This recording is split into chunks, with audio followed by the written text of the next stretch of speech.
ओम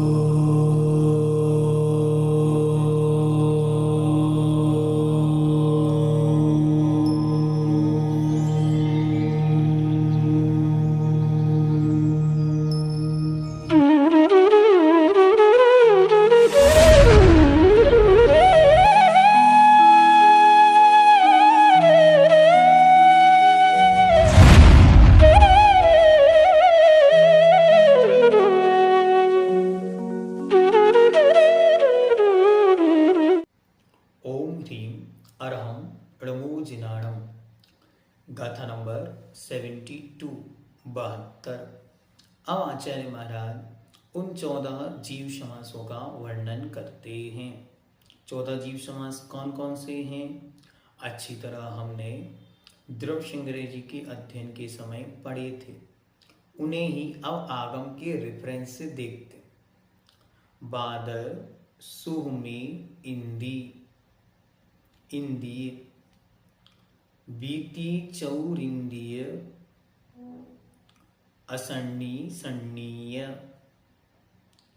पज्जता, पज्जता, एवं ते 14 होंती। बादर, सुहमी, इंद्रिय, बीती, चौरिंद्रिय, असन्नी, सन्नीय, पज्जता, पज्जता, एवं ते 14 होंती। तो क्या कहते हैं, क्रमशः पहले शब्दों को देखते हैं। बादर, सुहुम, एक इंद्रिय। बादर और सूक्ष्म एक इंद्रिय, मतलब एक इंद्रिय के दो भेद। बादर एक इंद्रिय और सूक्ष्म एक इंद्रिय। फिर बी, बी मतलब दो। ती मतलब तीन। फिर चौ मतलब चार। इंद्रिय मतलब इंद्रिय। तो दो इंद्रिय, तीन इंद्रिय और चार इंद्रिय। और सन्नी, असन्नी, सन्नीय, पंचेंद्रिय के दो भेद, संगी और असंगी। और इन प्रत्येक के पज्जत, अपज्जता, एवं ते 14 होंती। इस प्रकार ये 14 जीव समास होते हैं क्रमशः। देखो फिर से, बादर एक इंद्रिय, सूक्ष्म एक इंद्रिय, दो इंद्रिय, तीन इंद्रिय, चार इंद्रिय, असंगी पंचेंद्रिय और संगी पंचेंद्रिय। इनके ये कितने हुए? 7। ये 7 पर्याप्तक और ये 7 ही अपर्याप्तक। टोटल कितने हुए? टोटल हुए 14। इस प्रकार सामान्य से यह 14 जीव समास आगम ग्रंथों में वर्णित हैं। आइए अब इनका सामान्य जो भावार्थ दिया है उसको भी यहाँ पर देखते हैं। एक एक विषय आपको अच्छी तरह क्लियर करके रखना है। बादर जो दूसरों के द्वारा घात को प्राप्त होता है वो वादर है, या जो दूसरे को घात प्राप्त करे वो बादर है। जो दूसरे को न घात पहुंचाए न दूसरों के द्वारा घात को प्राप्त हो वो सूक्ष्म है। दो इंद्रिय, तीन इंद्रिय, चार इंद्रिय को आप अच्छी तरह समझते हैं। संगी मतलब जिसके शिक्षा ग्रहण करने का मन सहित जो व्यापार है वो संगी है, और जिनके हित का उपदेश शिक्षा आदि ग्रहण नहीं हो पाता वे असंगी हैं। ठीक है। अब दो शब्द हैं, पर्याप्तक और अपर्याप्तक। तो पर्याप्तियां जिनकी पूर्ण है वे पर्याप्तक, और जिनकी पर्याप्तियां पूर्ण नहीं हुई हैं वे अपर्याप्तक। अब पर्याप्तियां क्या हैं? प्रश्न पर प्रश्न उठ रहे हैं क्योंकि विषय विस्तृत होता जाता है। तो आपको पर्याप्तियों का लिंक डिस्क्रिप्शन में नीचे उपलब्ध है, आप अच्छी तरह वहां जाके और पर्याप्तियों के विषय में पढ़ सकते हैं, समझ सकते हैं। पर्याप्तियां और प्राण में क्या सिमिलैरिटीज हैं, डिफरेंसेस हैं, उसका भी एक विस्तृत वीडियो है, वो भी आपको लिंक उसका डिस्क्रिप्शन में उपलब्ध है, आप वहां से उसका अध्ययन कर लें। यहाँ पे विषय क्योंकि हमें दूसरी दिशा में जाना है, इसलिए वो विषय अभी नहीं लेते। जब पूज्यवर स्वयं पर्याप्ति नाम के अधिकार में पर्याप्तियों की चर्चा करेंगे तब विस्तार से वहां पर्याप्तक अपर्याप्तक का प्रसंग आएगा। ठीक है, अस्तु, आगे चलते हैं। यहां पर जो ये जीव समास के 14 भेद गिनाए हैं वे संक्षेप में और सामान्य से ही बतलाए हैं। हाँ, ये भगवान अरहंत की पद्धति है, प्रमाण नयैरधिगमः, बस इतना कह के पूरे सुत का वखान कर दिया।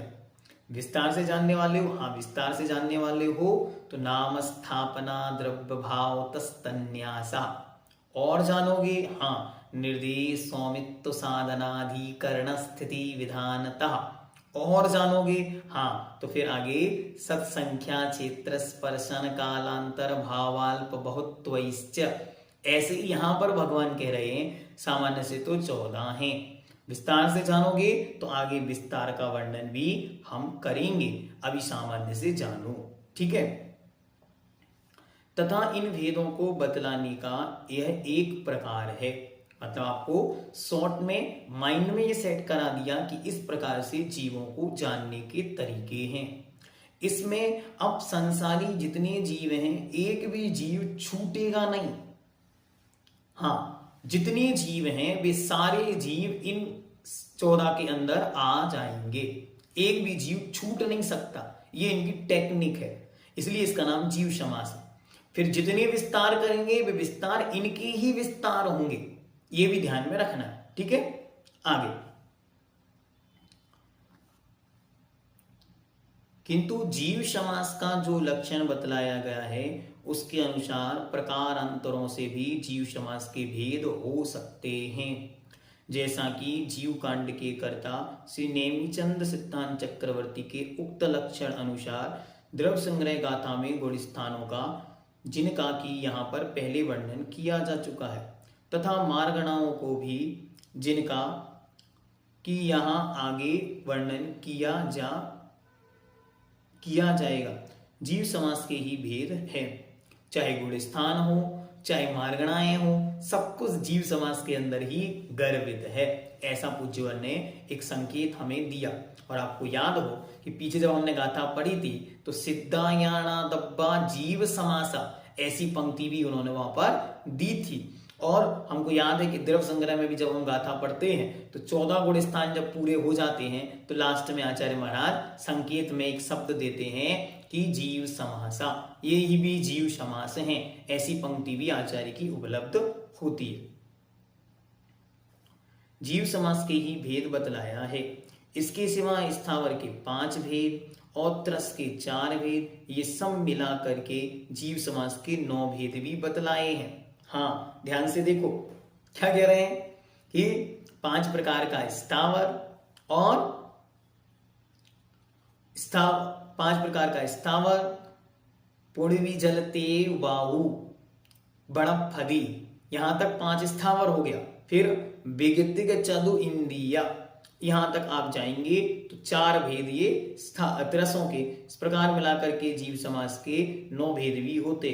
षटखंडागम में भी गुण स्थानों के लिए जीव समास शब्द का प्रयोग किया गया है। ठीक है, इस प्रकार जीव समास एक विस्तृत शब्द है, उनका कार्य है संपूर्ण जीवों को कहां कहां वे स्थित हैं उन सबको ग्रहण करना, इस जीव समास का मूल उद्देश्य मूल कार्य है। अब इस गाथा को अच्छी तरह देखो तो आपको बहुत अच्छी अच्छी चीजें देखने में आएंगी। भगवान नेमीचंद सिद्धांती देव ने जब हमारे सामने इस प्रकार की गाथा रखी थी तब उन्होंने भी बहुत सुंदर शब्द यहाँ पर रखे थे। उसी क्रम को, उसी विषय को आचार्य ने यहाँ पे रखा। उन्होंने शब्द दिए थे बिग तिग चदु पंच खा, वहां अखा शब्द था इंद्री के लिए, यहाँ आचार्य ने इंद्री शब्द रखा और शब्द शॉर्ट कर दिए। बी मतलब 2, ती मतलब 3, चौ मतलब 4। ठीक, तो ये आचार्यों का अपना अपना वर्णन करने का तरीका होता। वही विषय यहाँ है, वही विषय वहां था। वहां उन्होंने शब्द दिया था पज्जत इदराए, पर्याप्तक, और इदरा मतलब उससे अपोजिट अपर्याप्तक। इन्होंने शब्द दिया पज्जत्ता पज्जत मतलब पर्याप्त अपर्याप्त। बादर सुह में इंदी शब्द था वहां पर, यहां पर बादर सुह में इंद्रिय शब्द, एक इंद्रिय शब्द, ए अकेला शब्द अलग से निकला। तो ये आचार्य का अपना वैशिष्ट्य है, उस वैशिष्ट्य को भी हम जगह जगह पर आपके सामने रखते चले जाते हैं।